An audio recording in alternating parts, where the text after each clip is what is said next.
All right. So we're back on the Dr. Darian Parker podcast here. And as a lot of the audiences know, one of the biggest things I really harp on is want to have really reputable, credentialed people on the podcast talking about their passion and what they're really into in their professional work. And today I have such a pleasure to have Dr. Reincke here to talk about lower leg vein disease. But I could not say enough about Dr. Reincke as she could say about herself. She knows more about what she's doing. I could just read off of something. I'm not going to do that. I'm going to let her tell us all about herself and her passion for what she does. And then we're going to get into, as we always do, operationally defining the topic that we're going to discuss. Thank you so much for being here. Thank you for having me. So I am Dr. Tonie Reincke.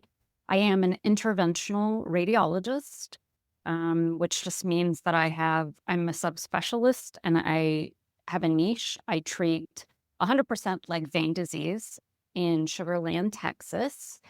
I've been doing that for the last 13 years consecutively, and I own my own practice in Sugar Land. I'm a minority, a female owner, and I am also the only medical practitioner in the office. So I do everything myself, which I like doing because I love patient care. That's amazing. You're just taking on all of it, which is incredible.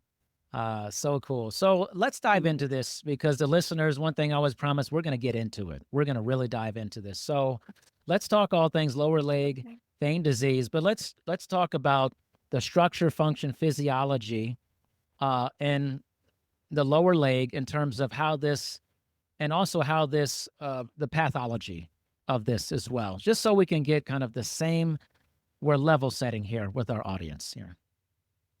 Okay. So I'm going to talk to your audience sort of like I talk to new patients at a new consult. So the veins are on the low pressure side of the heart. They take blood back to the heart. They have valves inside them, which are like little tiny doors. They open and they close, and they're supposed to open and close in, say, half a second. When blood goes through them, they open and they're supposed to immediately close. Excuse me. If there is either something that obstructs the flow of blood back to the heart, or if the veins themselves were to get stretched out, which is what vein disease is, then the physiology and dynamics change such that because of gravity, because of gravity and because of time, so the veins will stretch out slowly with somebody that has vein disease. And that's usually the number one risk factor is genetics, right? So the veins start to stretch slowly over time. The valves no longer close. So when the veins stretch, the valves are also stretched because they're attached to the inside of the vein, which is called the intima. And then gravity, the force of gravity, is going to pull that blood instead of going back towards the heart. Now gravity is going to pull the blood towards the feet. Mm-hmm. So the more you stand up as the day progresses, usually the symptoms for patients who have vein disease will also get worse. Interesting. It just makes me all think about venous return. I want to think about this quite a bit. So talk about the genetic aspect of it. I mean, that resonated with me. Maybe just a little background on how strong of a genetic component we're talking about here. It's actually very strong. So if just one of your parents has vein disease, you have a 50% chance of getting it. If both of your parents have vein disease, it goes all the way up to 90%. So it is, again, the number one risk factor for vein disease. And then there are other exacerbating factors that will make the vein disease, maybe the progression goes a little bit more quickly or the symptoms are worse. But genetics is the number one risk factor. Well, I mean, that's really high. I mean, especially with both people. I mean, it's essentially saying that if both your parents have this, you're going to pretty much have this. Correct. Yes. And it's very common, although often underdiagnosed or misdiagnosed. Vein disease is very common, like maybe 1 in 4 or 5 people have it.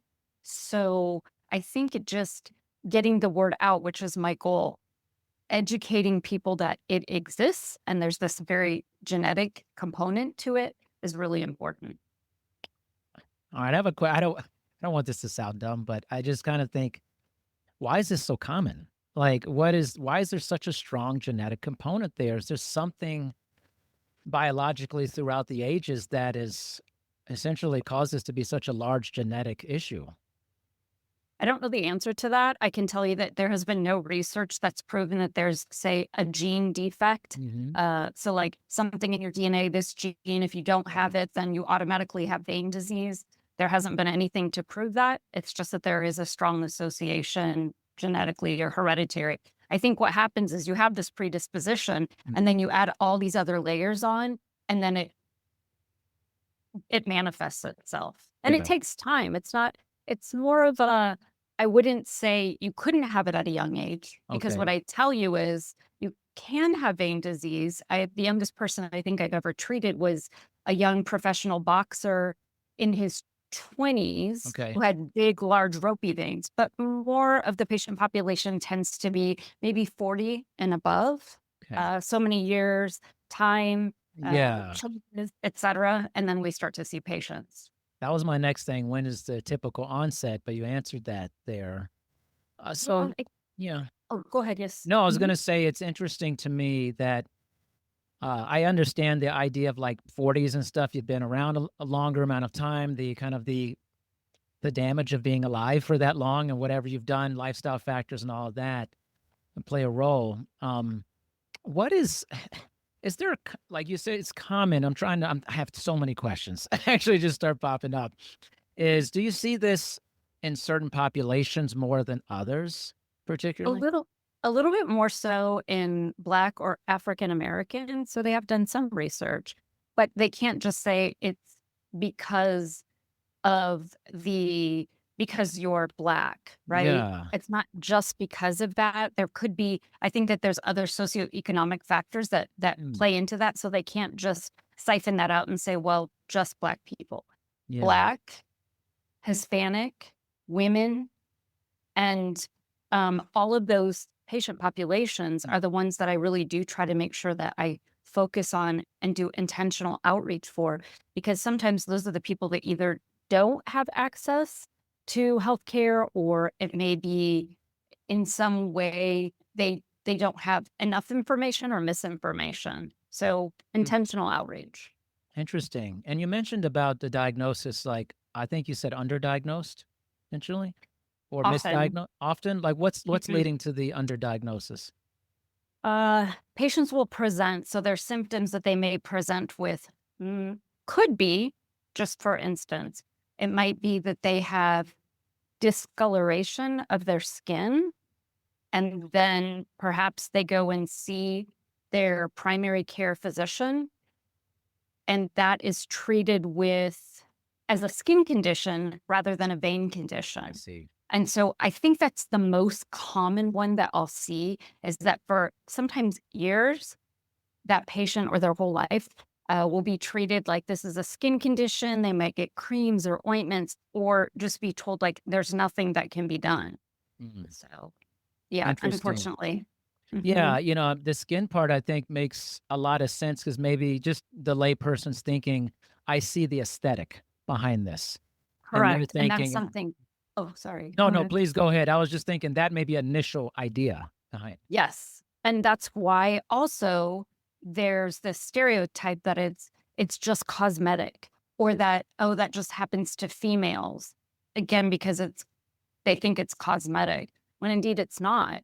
Those changes that you're seeing on the skin with the darkening of the skin, that is due to that backward blood flow, red blood cells, which have four little arms and each one binds iron. So when those veins are stretched out, there's high pressure, like at the ankle level, because of gravity. Yeah. That's where the pressure is the highest. Those red blood cells open up, they release iron, and that's why patients will see that darkening of their skin. Okay. Or if they're really fair skinned, it might appear as bright pink. Mm, And that's due to the iron in their skin, and it's staining. It's not, it's a permanent thing. It might permanent. fade. Yeah, it might fade if they're treated, but we tell patients setting expectations, it's not going to go away. Oh, wow. So besides differences in color, what else should we be looking for in this? Or what do you see? Symptomatically, Yeah. patients will describe a heaviness or tired feeling to their legs, and usually it's okay or it's better in the morning, and then by the end of the day, it's worse. So that's something that kind of helps us in our differential diagnosis of diagnosing a patient when they'll start to say, "Oh, my symptoms are worse at the end of the day." So Yeah. tired, heavy, swollen legs is another one as well. Again, you have that backward blood flow creating inflammation. It changes in pressure, intracellular versus extracellular, and fluid gets pushed outside the cells or extracellular, and they have swelling. Bulging veins, like big bulging veins, varicose veins, true varicose veins are another, it's a sign, not a symptom, but it's a sign. And then itching, that is the most specific symptom that a patient has if they have a lot of itching towards the end of the day, over bulging veins at their ankles, that's related to vein disease. I see. And you mentioned true. You kind of emphasized true varicose veins. Could you make the distinction on that?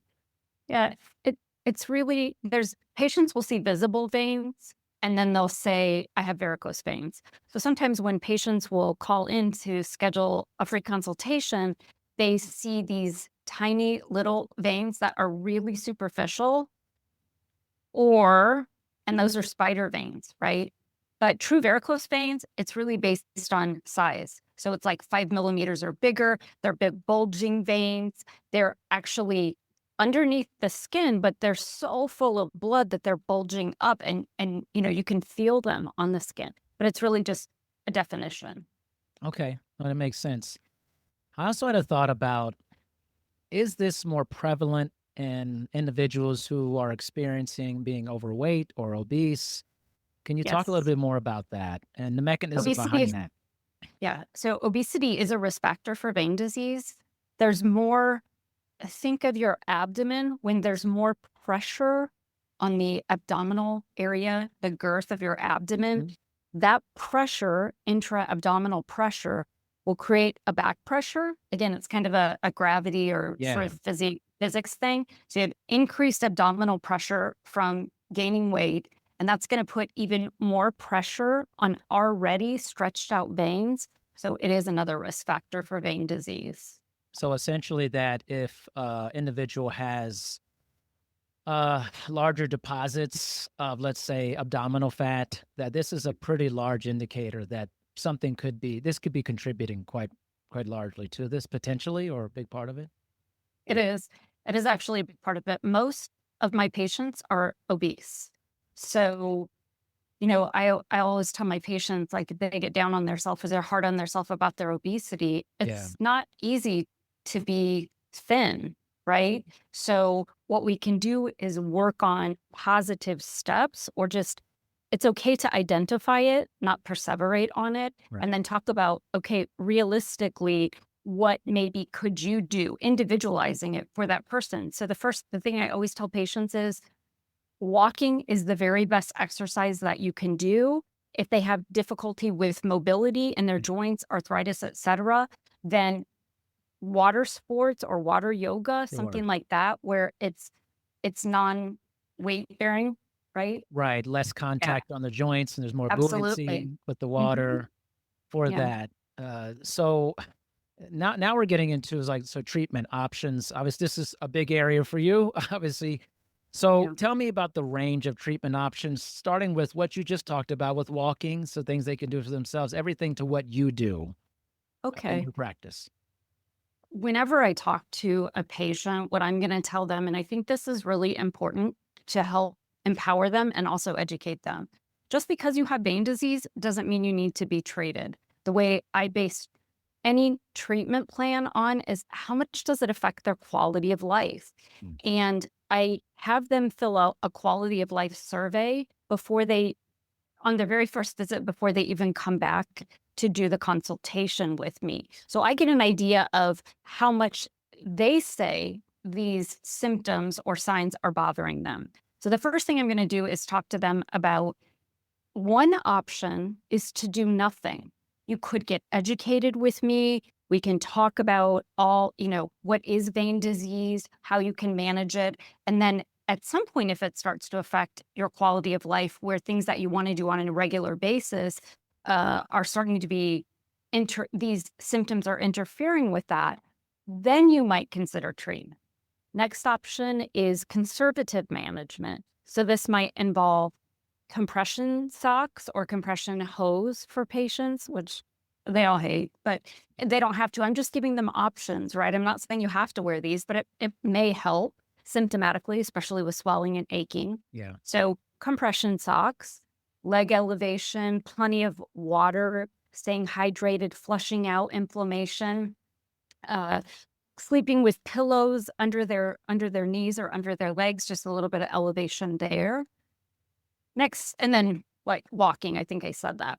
The next option is I'll kind of say to patients, like, most of the time when they come to see me, they really are ready for treatment, but I still like to give them nothing, conservative management. If they feel like it's something that's interfering with their quality of life enough that they would want to be treated, then the next step is to perform a diagnostic ultrasound. So that's performed here in my office. It takes about maybe 30 or 40 minutes. We're going to scan or do an ultrasound on both of their legs. It's comprehensive in that we look at the arteries or the high pressure side. We need to make sure that they've got good blood flow, nutrition to the tissues, etc. So we need to check their arteries first. Then we check their deep veins, which ultimately take all of the blood back to the heart. Those are not veins that I treat. And then we check the shallow veins that I treat. Once we get the ultrasound, we're able to map out which veins are stretched out, dilated, and have backward blood flow, which is reflux. And then after we get that information, I sit down with the patient, talk to them about what veins I found that are indeed diseased or stretched out.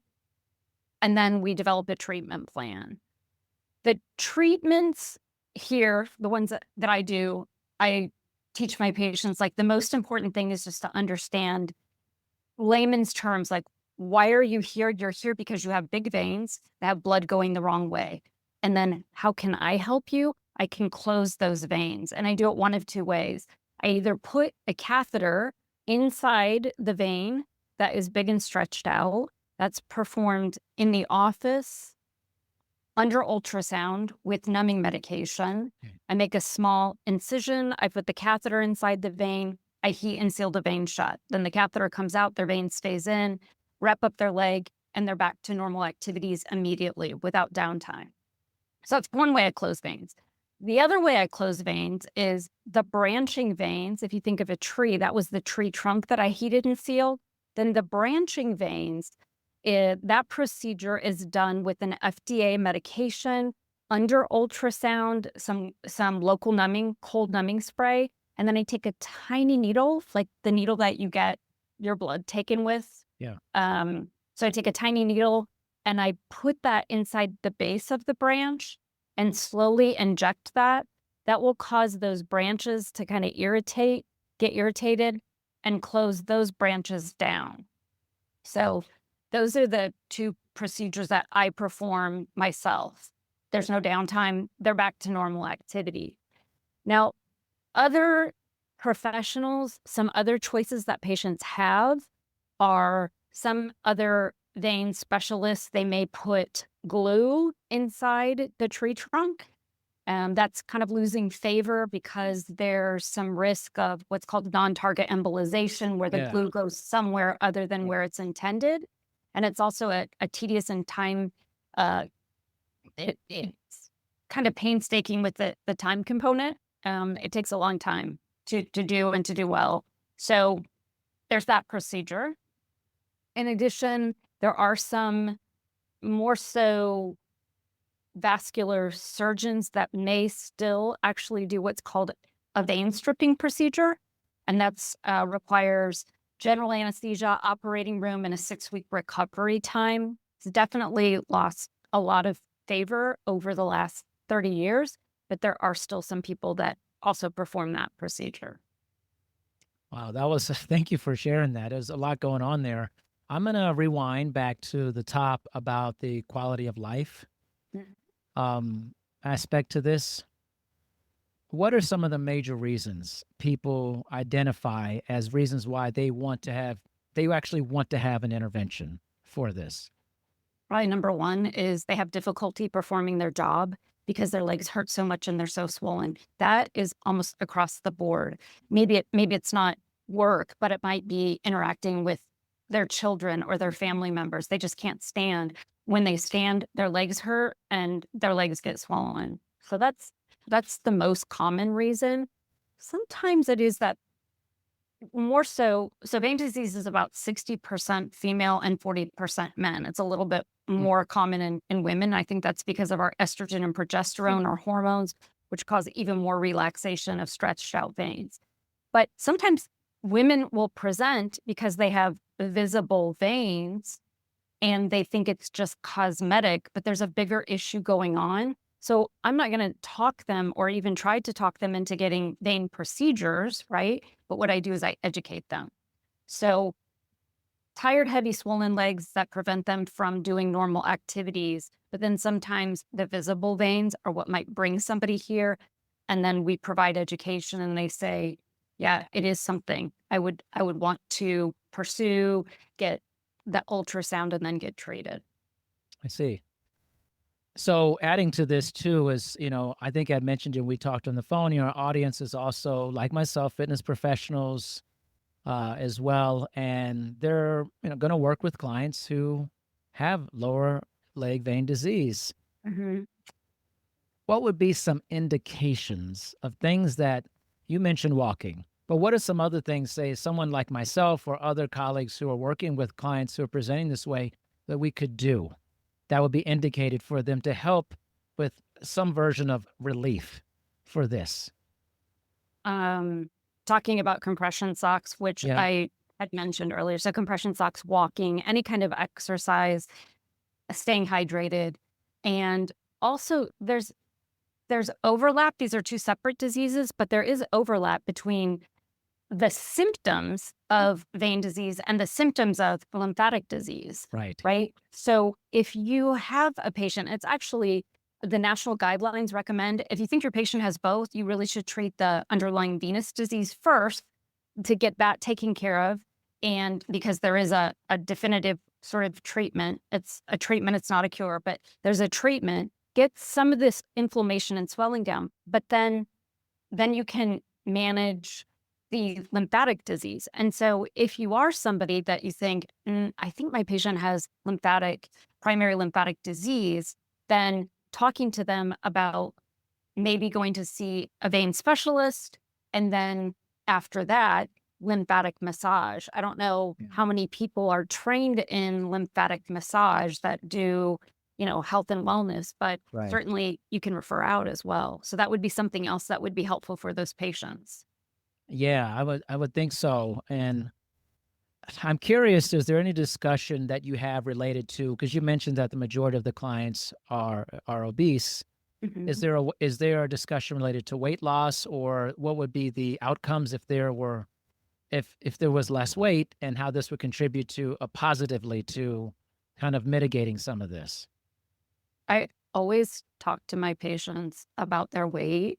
I Mhm. think it's my responsibility. So I'm not afraid to have sort of difficult in some Yeah. ways conversations. They're definitely crucial to the patient's overall well-being, and it's a team between them and myself. But I'm not the expert on that. However, I have lots of physician colleagues who I refer out to that I'll have a conversation with the patient, see if they're receptive to when I discuss their weight and then just ask them a simple question. Is that something that you feel like you could use some help with, Mm. some guidance and education? And if they say yes, I have multiple, like 5 or 6 Right. physician friends that I can refer them to.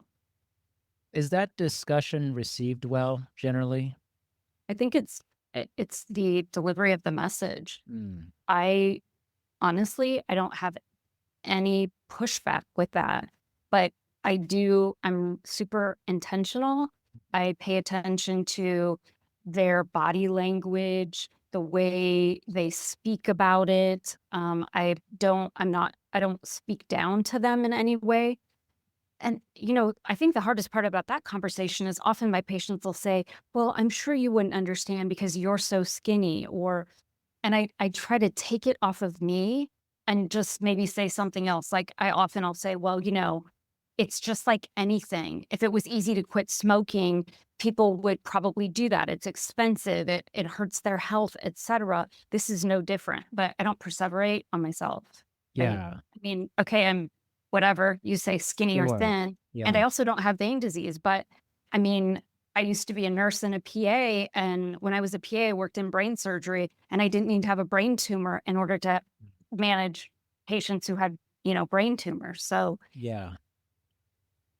Yeah, it's interesting, right? It's like the desire to want to have someone like, "Hey, we're going through this. You have a similar, like, makeup as me, so maybe you would know what I'm going through." But, I mean, you understand the pathology behind it and what's I going on, and having mhm. people trust that I understand the underlying mechanism here, Yes. and that's what's important, is understanding that. Right. It's not about me. It I'm doesn't not the matter, patient, like, right? that we Yeah. have a Let's similar not shared. compare ourselves. Right, it's the Yeah. mechanism, what's happening internally here Yeah. is what's most important, and we need expertise in that. Right.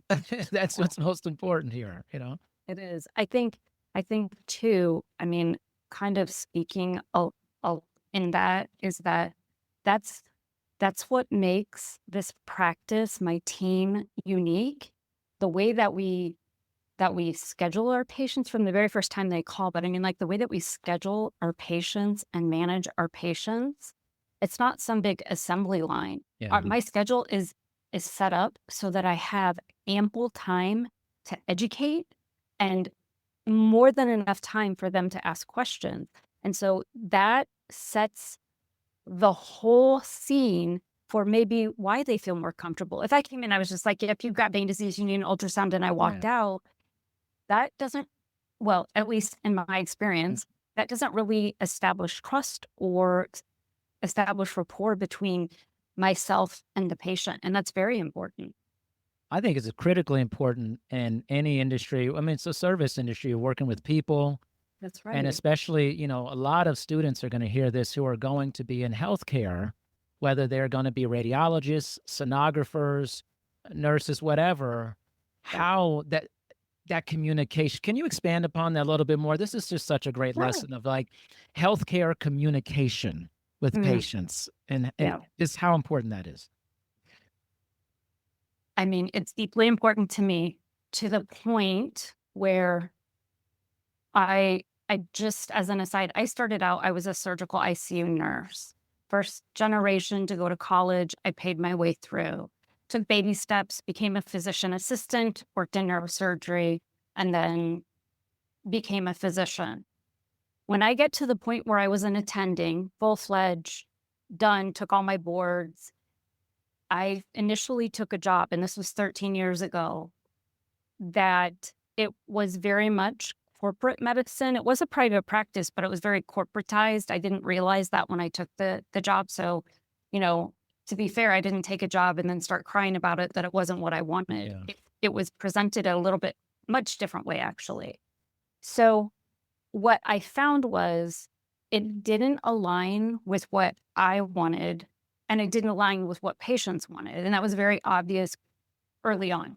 So I can tell you that when patients would complain, it was always because they either never saw the physician or the physician didn't spend enough time or really didn't seem like they cared or were listening to what these patients are saying. And healthcare is really it's very complex right now. It's really difficult to do what I do, meaning own and run and be the solo medical physician doing everything. It's almost unheard of these days Yeah. because of how healthcare has changed. And it's a broken, in my opinion, it's a really broken system. So whatever it is that you're going into in healthcare, always remember to prioritize the patient. Patient care or patient service is number one. honestly, you can't teach that to people, I don't think. I think you can tell them that, but Right. I really think it comes down to, like, character, integrity, Mm. and you can't teach people that. As in, just talking about that just now, today we had an ultrasound student. Okay. So we take ultrasound students that rotate with us, and we also have resident physicians. And we had this ultrasound student today. And this was her second day. They spent a couple days with us. And when she left, she just wrote me and my team, because it's not just me, but she wrote our whole team this really nice thank you letter talking about how she felt like from the day, which was yesterday, she had 2 days yesterday. She came in, it was really, we were welcoming to her, we're welcoming to our patients. That is the highest compliment I could get, is either when a patient tells us that or somebody like we have that rotates through. It's because I feel that way. Think of how you would want somebody to treat your family member or your friend, and just sometimes some kind words, or just Yeah. pause and take a minute and listen to what they're telling you. I can't emphasize that enough. Yeah. I tell you, well, one, kudos to you for doing such a great job with that, and amazing. I train and work with a lot of healthcare professionals, physicians, cardiologists, and the system is broken. I think that's a pretty common Mhm. thought process here. But Yeah. I can tell you, my dad was in the hospital after a heart transplant, and he had some very amazing healthcare professionals and some not Yes. amazing. And what was the difference? It's patient care. Mhm. It was Yeah. the people who were really good with us, the family, and Yeah. and my dad, and spending time and being, a good person with people and talking and being curious. And the ones that weren't great were the ones who all they just did the bare minimum. They checked in, they Yes. basically stayed outside the room all the time, didn't, and that was frustrating. And so Yes. you made me rethink about that, of like that experience. And I was like, you're so right. You're so right. Mhm. Yeah. That's speaking as a former SICU nurse, I guess. But it does make a big Uh, difference. In the end, it's all about the patient care, and part of the patient care sometimes is helping their family, usually, or friends or significant others, including them, if that's the patient's desire, yeah. obviously, but including them in the patient care and the education is so important. Feels like, I mean, maybe I'm off on this, just the fact that you have your own business and practice and Mhm. you essentially can set it up how you want. You can focus, you focus on it more. It's like a lot of the physicians I work with, they're in hospitals and they're Yeah. seeing a overwhelming amount of people. And they I get know. 5 to 8 minutes, and it's some of them are, they try, but it feels Sure. like Right. it's an overwhelming battle, Yes. you know. Yeah, that's why I say, I mean, I'm insanely blessed that Mm. everything did work out for me and that I continue to prioritize the way that I do. The focus is never on business or dollars, or there aren't goals that are about procedures. We don't look at that. We talk about patient care. I mean, you know, look at our Google reviews. They're legit. They're real. Legit. So, Yeah. yeah. I gotta tell you, I am just so impressed by you and your philosophy Mm. and your work ethic, and just you're right. I mean, and you're saying what you're doing. I was like, oh, I know a ton of people in healthcare. They're not doing what you're doing. They're not all in one, jack of all trades. It's a very impressive thing. And Dr. Reincke, I just appreciate you giving me some of your time. Seriously. Absolutely. You're Thank you so for having me, for allowing me to be a guest. I love yeah. this for No, the I can tell you do. I can tell you do. education. And my greatest thing I feel I give my students and my clients is that, I can be educated and have good conversations with reputable people who are doing the right thing and health and well-being. You are one of those people. Thank you. Thank you. Yeah, you're welcome. Is there any connections you want to give to people about where they can find information about you or anything like that as we end this here? If they're on socials, I do have an Instagram page. It's my last name, Reincke _vein dot center. So that's Instagram. My website is all one word. It's my last name, ReinckeVeinCenter.com. So there's tons of informations, videos, etc. Thank you so much. I appreciate your time. Oh, thank you.